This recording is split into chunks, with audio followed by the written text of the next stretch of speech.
Hi, so I'm Hugues Bernet Rollande, and I'm here to talk about some learning I had working 2 years on IoT devices on iOS. So the first thing may seem pretty obvious, but unit tests, everybody talk about them, and some people do them. But you need to do them on IoT. You don't have any choice because debugging IoT is really hard. You're going to deal with like little Indian, big Indian. You're working with bytes. You don't want to let that get after you later.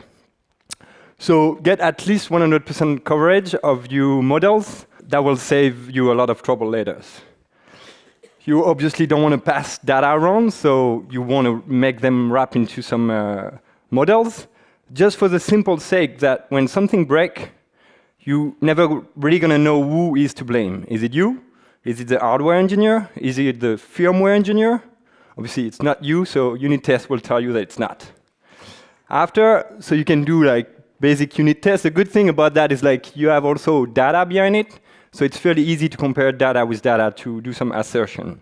Next thing is the simulator.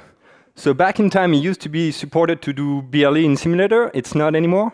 So you need to do some wrapper and protocols in order to be able to use your BLE layer in the simulator. So to do that, you can use Swift features like protocol I said to have like a wrapper that will allow you to create what is on the right side, a fake device, and so you will still have access to data from your simulator.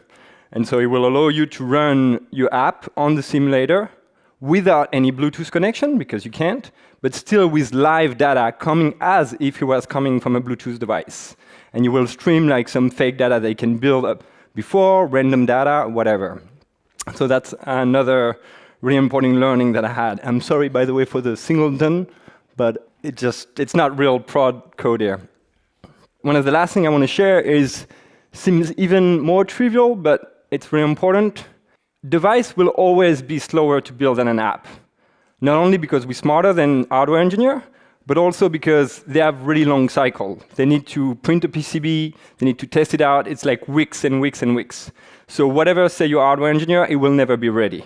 So build yourself a device simulator. When I talk about a device simulator, you have all of you one in your pocket. It's an iPhone, an iPod, an iPad, and you will run a fake version of your device as an app and connect to it and exchange over BLE with it.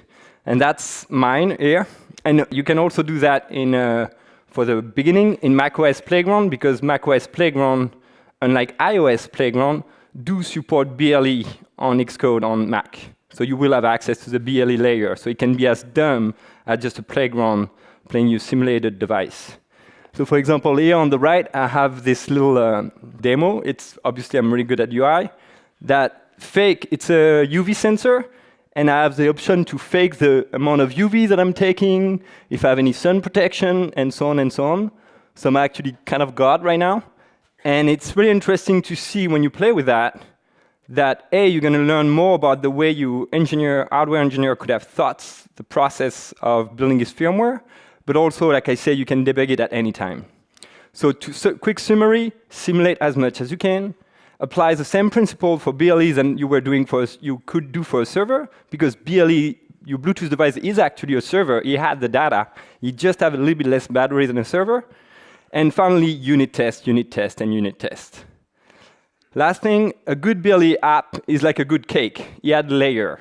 So you want to isolate things as much as you can from the others. That's all for me. Thank you.